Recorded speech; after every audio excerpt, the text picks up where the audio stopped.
Well, welcome back to the most surprising things about the birth of Jesus podcast. And we're on day 5, and we're exploring one of the most fascinating and unexpected moments in the Nativity story.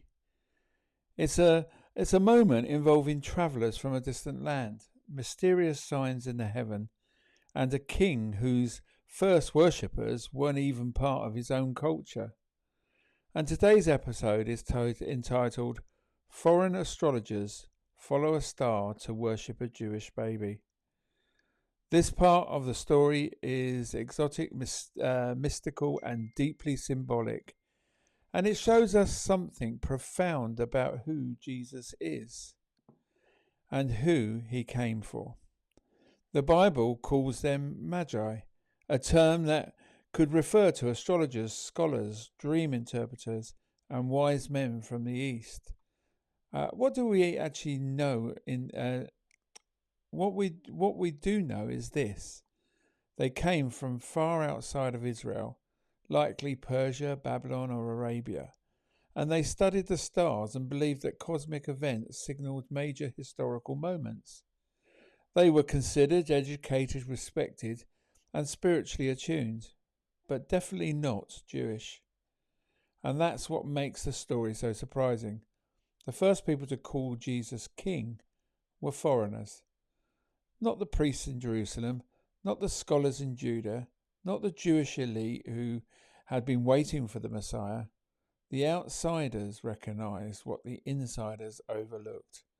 And something unusual appeared in the sky, a celestial sign the Magi could not ignore.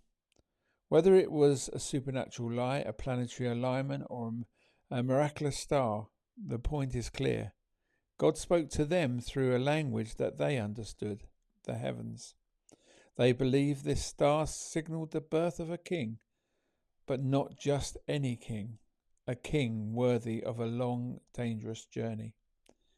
So they left everything familiar and travelled hundreds of miles through deserts, mountains, and political borders to find a child that they have never met. This is faith, curiosity, and divine intervention woven together. It's also a reminder God can reach anyone from anywhere through means that we might never expect. Now, here's where the story takes an ironic turn. The Magi arrived in Jerusalem, the religious capital. Surely someone there would have known where the Messiah was born. But what happens? The religious leaders know the prophecy. They can quote it. They know the Messiah is supposed to be born in Bethlehem. But they don't go. They have knowledge but no movement.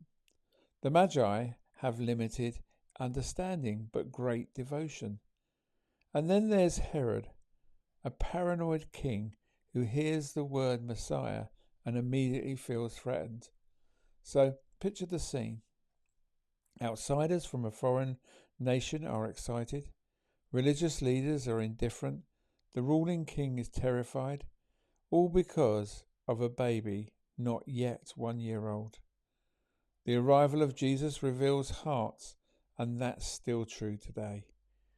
Eventually the Magi reach Bethlehem, and although nativity scenes place them at the manger, they actually arrived months, possibly even years after the birth. But the moment is no less powerful. They enter the home, they see Mary, and they see the child. And then these wealthy, educated foreign dignitaries bow down to a toddler, a Jewish child in a humble village. They offer gifts like gold, honouring him as king, frankincense recognizes his divinity, and myrrh for telling his suffering and death. They saw what others could not see. This child was not just a king, he was the king, a king for all nations.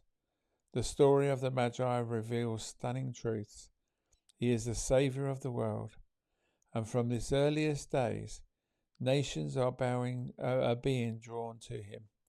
People far away, culturally, religiously, geographically, are invited in.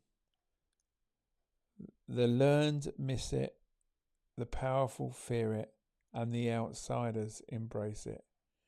Race, nationality, distance, culture, nothing keeps God from calling people to his Son. And this is why the Magi matter. They are the prophetic echo of the global reach of Jesus' mission. Imagine the Magi leaving Bethlehem. The night is cool, the stars shimmer, but something is different. They are carrying no gifts now because they have laid everything of value at the feet of Jesus. Their hearts are full, their understanding expanded, and their allegiance transformed. They came searching for a king, and they found the king, one unlike any ruler the world has ever seen, and they return home changed forever.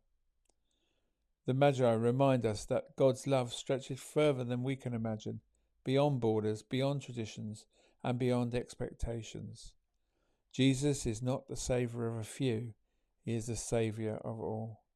And sometimes those farthest away end up seeing him first.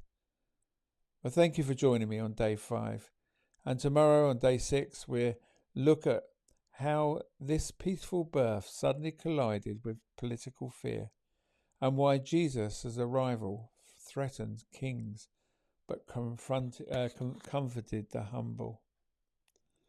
So until then, may you follow the light that God gives you, and may it lead you always to Jesus.